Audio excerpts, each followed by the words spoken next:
Voltamos com o programa Ponto de Vista. Estou aqui com a professora Cláudia Moura, ela que é coordenadora do mestrado de Antropologia da UFAL. Professora, me permita provocar, até citando um caso muito comum aqui, um caso bem conhecido em Alagoas. Nós temos o governo do estado, por exemplo, ele anunciou que vai reformar uma área perto da praia, que é do Alagoinha. E muito se criticou, dizendo assim, mas como é que um governo do estado elabora um projeto, não consulta a população? E eu vou mais além. É um caso que eu estou citando, mas eu posso estender isso a qualquer esfera pública do Brasil. Como é que gestores públicos não consultam a universidade? E eu lhe pergunto, a antropologia não tem como ajudar, inclusive, na hora de se elaborar planejamento social, políticas sociais? Não há uma necessidade, não só dos gestores irem, né, em busca da sociedade em termos de conhecimento, porque você tem que elaborar, você precisa ter conhecimento, mas também da universidade dizer bem assim, opa, me escutem. Não acha? Acho sim, eu acho que isso é algo fundamental, né?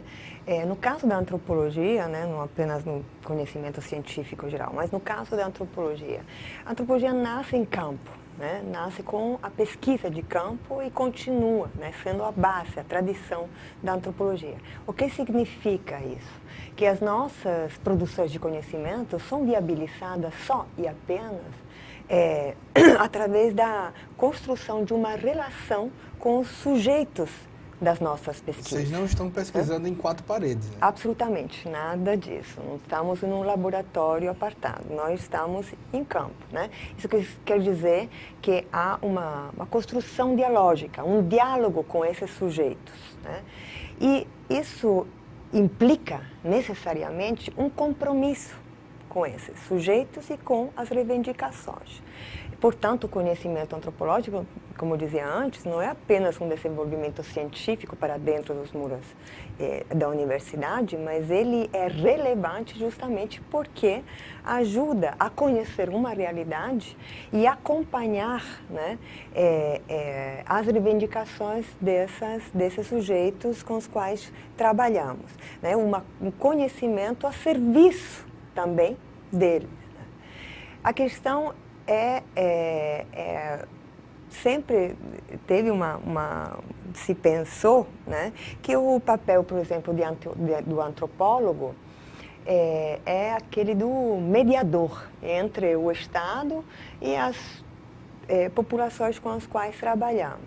Na verdade, já faz muito tempo que a própria Associação Brasileira de Antropologia está tentando mostrar que nós não somos mediadores, no sentido que nós não pretendemos falar, né, para eles, né, ou em lugar deles. Nós estamos falando junto com eles, né?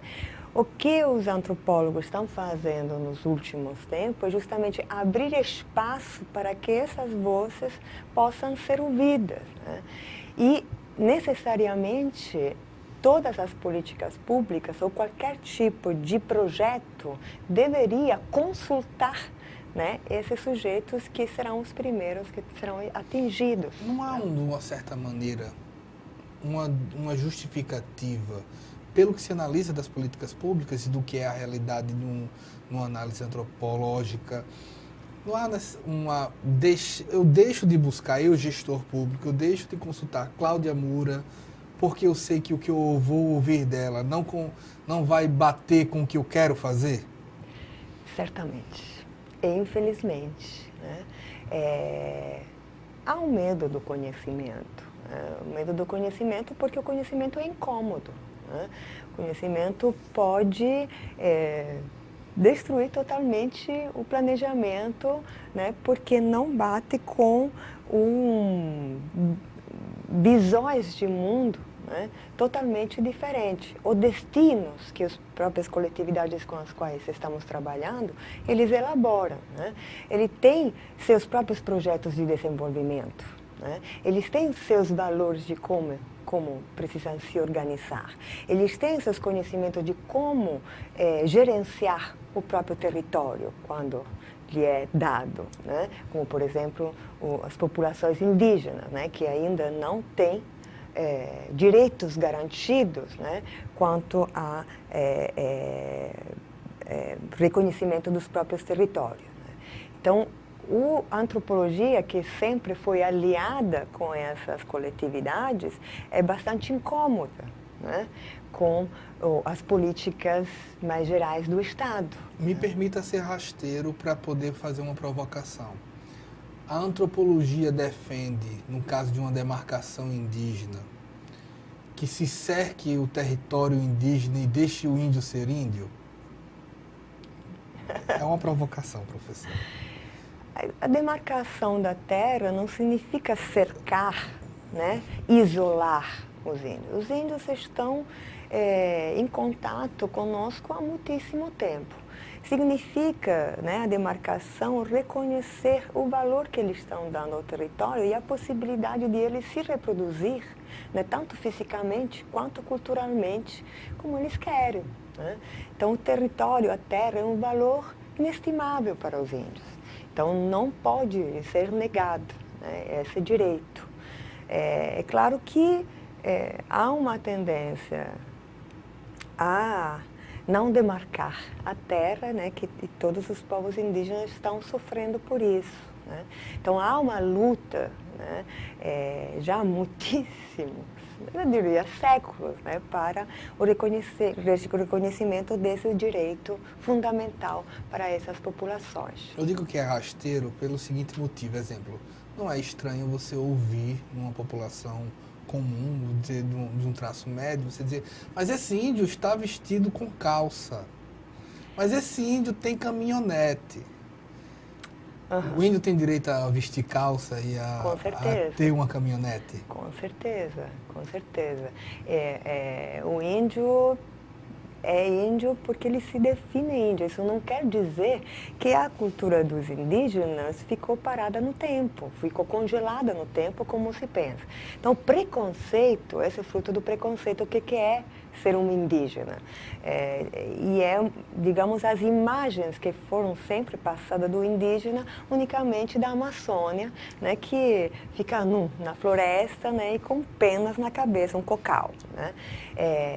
A maioria das populações indígenas, né, usam calça jeans, usam celulares, computadores. Isso não quer dizer que perderam a própria cultura. A cultura vem sendo atualizada, né? Mas eles se sentem pertencentes a uma identidade, né, do grupo e a uma, digamos, perspectiva futura que eles mesmos constroem a partir da relação também que tem com outras coletividades, né? E, portanto, eles pretendem preservar a própria elaboração cultural e a própria forma de se ver, né? De construir o destino. O que faz um índio ser índio? O que faz o índio ser... O que o identifica? Já há uma identificação própria, uma auto-identificação nesse sentido. Mas o que o deixa essencialmente índio? Então, na verdade, a ideia de entramos mais no específico, né? Espero ser bastante clara. A identidade indígena, né, genérica, né, na verdade é uma construção. Existem identidades étnicas específicas, Chucuru-Cariri, no caso, Guaçu-Cocal, Jeripancó, Pancararu, né? Os índios eles se sentem pertencentes a um grupo social. Essa é uma identidade étnica que serve a eles também a se relacionar com os outros grupos sociais de uma forma ou de outra. Podem impedir, por exemplo, né, que hajam casamentos entre diferentes coletividades e pretendem também se defender nas próprias especificidade cultural. Então, a especificidade cultural pode ser um elemento, né? Mas isso não significa, né, que eles são radicalmente diferentes de nós, né? Existe uma relação de conflito, né, entre diferentes coletividades, que faz com que essa identidade étnica seja reafirmada, né? E, portanto, os indígenas, por exemplo, Chucrucariri, dizem que são indígenas, porque precisam ser respeitados enquanto pertencentes a um grupo que tem especificidades culturais, né? E que pretende construir, né, o próprio futuro de uma forma também diferente das outras coletividades. Deixa eu justificar um pouco dessa minha pergunta.